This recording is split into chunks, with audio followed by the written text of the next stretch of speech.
మీ business ఏదైనా మీ ఊర్లో promotion చేయాలంటే అది సుమన్ టీవీతోనే సాధ్యం. ఇప్పుడే సంప్రదించండి. కర్నూలు జిల్లా ఆదోని మండలం సంతకుల్లూరు గ్రామంలో హోలీ వేడుకలు వినూత్న రీతిలో జరుగుతున్నాయి. ఇక్కడ గ్రామంలో ఉన్నటువంటి వారందరూ కూడా శ్రీ వేషధారణలో కూడా రతి మన్మథ స్వాములను దర్శించుకుంటూ ఇక్కడ ప్రత్యేక పూజలు నిర్వహిస్తున్నారు.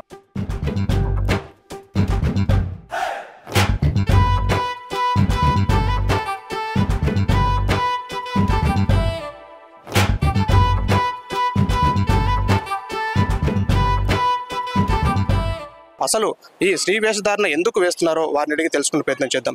సార్ చెప్పండి, ఎందుకు మీరు ఈ శ్రీ వేషధారణ వేస్తున్నారండి?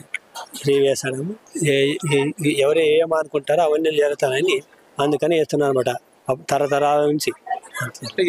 ఎందుకంటే వేయాల్సి ఉంటే మీ కోరికలు ఏమైనా నెరవేరా? ఇంతవరకు ఏమన్నా ఏమైనా ఉంటే నెరవేరుతామని అందుకనే వేస్తున్నారు అనమాట. పిల్లలు ఏమైనా ఉంటే అది జరుగుతా అనమాట, అందుకని వేస్తున్నారు సార్. హోలీ పండుగ మీరు చెప్పండి, అంటే ఎలా జరుపుకుంటారు హోలీ పండుగ? ఎందుకు ఈ వేషధారణ వేసుకున్నారు మీరు? మన కోరికలు కోరుకుంటే నెరవేరుతాయని వాళ్ళ నమ్మకం. అంటే ఏం కోరికలు కోరుకున్నారు మీరు? ఇప్పుడు అంటే యూత్ గా ఉన్నారు మీరు, అంటే ఏం కోరిక కోరుకొని ఈ వేషధారణ వేశారు మీరు? నేను 10th పాస్ కావాలని కోరుకొని చేసినాను ఈ వేషం. అంటే గతంలో ఏమన్నా కోరికలు నెరవేరా ఎవరికన్నా, అంటే అందుకనే వేశారా లేకపోతే మీరు మొదటిసారి వేస్తారా? ఇది నెరవేరండి, ఎందుకంటే జ్వరం వచ్చినప్పుడు కోరుకున్నాం, అది జ్వరం వచ్చినప్పుడు తగ్గింది, అందుకే వేసినాం, తగ్గింది, నెరవేరు. ఇది పూర్తి స్థాయిలో ఎందుకంటే కోరిన కోరికలు తీరాలంటే ఇప్పుడు ఒక విద్యార్థి మనం చూసాం, ఎందుకంటే 10వ తరగతి పరీక్షలో తాను పాస్ కావాలని చెప్పేసి అని కూడా ఈ శ్రీ వేషధారణలో రతి మన్మథ స్వామికి ఇక్కడ పూజలు నిర్వహించినటువంటి పరిస్థితిని మనం చూస్తున్నాం. ఎందుకంటే ఆనాదిగా వస్తున్నటువంటి ఆచారంగానే మనం చెప్పుకోవచ్చు. అంటే గత 300 ఏళ్ళుగా కూడా ఈ ఆచారం ఈ సంతకుల్లూరు గ్రామంలో కొనసాగుతుందని మనం చెప్పుకోవచ్చు. ఎందుకంటే ప్రతి ఒక్క మగవారు కూడా శ్రీ వేషధారణలో కూడా ఇక్కడికి వచ్చి పూజలు నిర్వహిస్తే తమ కోరికలు నెరవేరుతాయనేది వీరి యొక్క నమ్మకంగా మనం చెప్పుకోవచ్చు. అంటే ఒకటి కాదు, రెండు కాదు, దాదాపుగా 300 ఏళ్ళుగా కూడా ఈ వింత ఆచారాన్ని అయితే ఈ గ్రామంలో కొనసాగిస్తున్నటువంటి పరిస్థితులు అయితే మనం చూస్తున్నాం. పూర్తి స్థాయిలో చూడొచ్చు, మనము రతి మన్మథ స్వామి ఆలయం వద్ద ఉన్నాం. ఇక్కడ ప్రత్యేకమైనటువంటి పూజలు నిర్వహించేందుకు కూడా శ్రీ వేషధారణలో ఉన్నటువంటి పురుషులు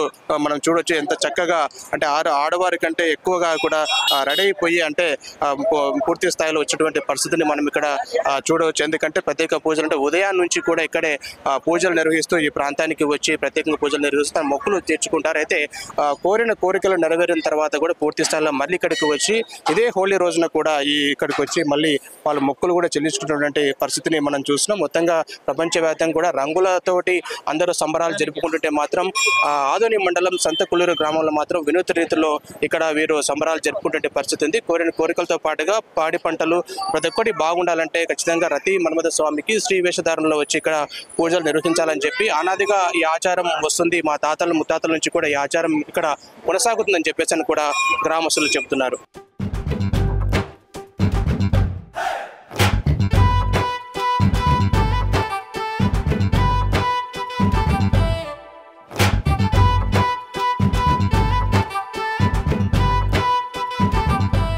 రతి మన్మథ స్వామి ఆలయ పూజారి మనతో ఉన్నారు. అసలు రతి మన్మథ స్వామి యొక్క చరిత్ర ఏంటి, ఎందుకు ఈ గ్రామస్తులు ఈ విధంగా శ్రీ వేషధారణలు ఇక్కడికి వచ్చి మొక్కులు చెల్లించుకుంటున్నారనే విషయాలను ఆయనతో మాట్లాడే ప్రయత్నం చేద్దాం. స్వామి చెప్పండి, ఎందుకు ఈ వేషధారణలు వచ్చి వీళ్ళు ఇక్కడ దర్శనం చేసుకుంటారండి? రతి మన్మథ అంటే మన్మథుడు వచ్చి కామప్రియుడు. అతని కామంతో అతని ఏం కోరికలు ఎవరు ఆడవేషం వేసిన వచ్చిన వాళ్ళకి కామంతో వాళ్ళ కోరికలన్నీ నెరవేర్పిస్తున్నారు అనమాట. వాళ్ళు అనుకున్న కోరికలు పెళ్లి కానీ, తర్వాత ఉద్యోగాలు కానీ, పంట కానీ అందరూ సుఖంగా ఉండాలని అది వచ్చి మన్మథుడు వచ్చి మొహం ఎక్కువ, ఆడవాళ్ళ మీద ప్రేమ ఎక్కువ ఉంటుంది. అందుకని ఆడవాళ్ళ మీద ప్రేమతో వాళ్ళు కోరుకున్న కోరికలన్నీ అది నెరవేరుస్తారు అనమాట. ఆడవేషంలో వచ్చి మగవాడు ఆడవేషంలో వచ్చి వాళ్ళ కోరికలను కోరుకుంటే అతని వాళ్ళ కోరికలన్నీ తీర్చేస్తాడు అనమాట. ఇది అప్పుడు పెద్దగా పూర్వకాలం నుండి ఇది అనాదిగా వస్తుండేది. ఈ పండుగలో కానీ ఎవరైనా కానీ ఏమన్నా గలాట చేసిన వాళ్ళకి కానీ ఎవరికి ఏమి వాళ్ళకి చాలా చేయడానికి వీలేదన్నమాట. ఎందుకంటే అది భయం చాలా ఉండదు. అది వాడు వచ్చేసిన వాళ్ళకి వెంటనే అది కీడు తలపిస్తాడు అనమాట. అంటే ఎన్నేళ్ళుగా ఈ ఆచారం వస్తుంది? దాదాపుగా 300 ఏళ్ళకు పైగా జరుగుతుంది అని అంటున్నారు. అంటే ఎన్నేళ్ళు అవుతుంది మీకు తెలిసి? నేను పుట్టినప్పటి నుంచి ఇట్లా ఆచారం ఇట్లే వస్తుండదు. అంటే నాకు దాదాపుగా 60 సంవత్సరాలు ఉన్నాయి అన్న మా తాతోళ్ళ పూర్వకాలం నుండి ఇట్లే అనాదిగా వస్తున్నమాట. ఆచారంగా చేస్తుంటారు. ఈ ఆచార పద్ధతులు ఏడాది లేదా ఈ కర్నూలు జిల్లాలో కానీ మన ఇండియా లెవెల్ కానీ ఒక క్రమబద్ధంగా అంటే దేవుని చాలా భయం ఉందన్నమాట. భయంతోన ఎవరు ఏం చేసుకోపోతారో అదే వాళ్ళ వచ్చి కంపల్సరీ చేసిపోతారంట వాళ్ళకి అది చేసిన పనులు కానీ పనులకి. కోరిన కోరికలు తీరుతాయి అంటున్నారు, అంటే తీరిన వాళ్ళు వచ్చి మళ్ళీ ఇక్కడ మొక్కులు చెల్లించుకోవాల్సిందేనా? కోరిన వాళ్ళు తీర్చుకొని వాళ్ళు మొక్కుబడి అనుకుంటారు 5 సంవత్సరాలు 10 సంవత్సరాలు 11 సంవత్సరాలు, లేకపోతే నేను అయిన తర్వాత నా కొడుకు నా మనమునికి అట్లా సాంప్రదాయంగా కొందరు కోరిక బాగా తీరిన వాళ్ళకి సాంప్రదాయ ప్రకారంగా అట్లా చేసుకుంటూ వస్తున్నారు. ఎలాంటి పూజలు చేస్తారంటే వీళ్ళు కోరికలు తీరిన వాళ్ళు మన్మథ స్వామికి ఎలాంటి మొక్కులు చెల్లిస్తారు? ఆడవేశంలో వచ్చి పూలారాలు, దేవికి సూసకము వచ్చి టంకాయలు కొట్టి నైవేద్యం చేస్తారు. తర్వాత విషయంలోన అంత ఊరంతా ఊరికంతో తిరుగుతారు. అంటే ఎప్పుడు అంటే మీ చిన్నతనం నుంచి కూడా చూస్తున్నాం అంటున్నారు, అంటే చాలా మందికి కోరికలు నెరవేరాయంటారా? 99% కోరికలు నెరవేరాయి. 100 మందిలో 99 మందికి కోరికలు నెరవేరాయి అన్నమాట. ఆ నెరవేరేందుకే ఈ మంది ఇంత ఆర్భటంగా పండుగ జరుగుతున్నారు. మన ఊరే కాదు, చుట్టుముట్టు పల్లెలు కానీ ఆదరి, గుంతకల్లు, బళ్ళారి, కర్నూలు అక్కడి నుంచి వచ్చి వాళ్ళ కోరికలు తెలుసుకుపోతుంటారు స్వామికి. ఎందుకు ఈ హోలీ రోజే చేస్తారా లేకపోతే ఇక్కడ ఏమైనా జాతర జరుగుతుందా? ఈ హోలీ రోజే అంటే దశమి, శివరాత్రి అయిన తర్వాత దశమికి ప్రతి మానవతని కృషి పెడతాం, విగ్రహ స్థాపన చేస్తాం.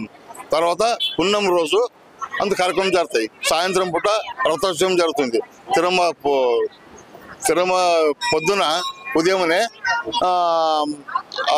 ఎస్సీ దాంట్లో పోయి అది అగ్గి తీసుకొచ్చి ఇట్లా పూజ చేసి ఆడ ధనం చేస్తాం. ధనం చేసిన తర్వాత ఊరు పెద్దల్ని ఒక 5 మంది 9 మందిని వాళ్ళు శవంగా మార్చి వాళ్ళు చేసిన పనులన్నీ చెప్తాం. సరే, అంటే ఎలాంటి పూజలు అంటే ఈరోజు హోలీ రోజున ఎలాంటి పూజలు, ఉదయం నుంచి ఎలాంటి పూజలు అందుకుంటాడు రతి మన్మథ స్వామి?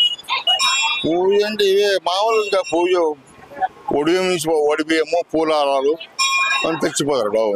వేసమేసం అందరూ వడిబియ్యము, వాళ్ళకి బట్టలు, గోర్రాలు, తర్వాత పిల్లలు కాని వాళ్ళకి ఉయ్యాలు కడతారు. కాళ్ళు బాగలేదు తప్ప నేను బాగా నడవాలని కూరలు చేసుకుంటారు. అందరూ వచ్చి వాళ్ళ కోరికలు తీసుకుని పోతారు. కెమెరామెన్ సురేష్ తో మల్లికార్జున్, సుమన్ టీవీ, కర్నూలు జిల్లా.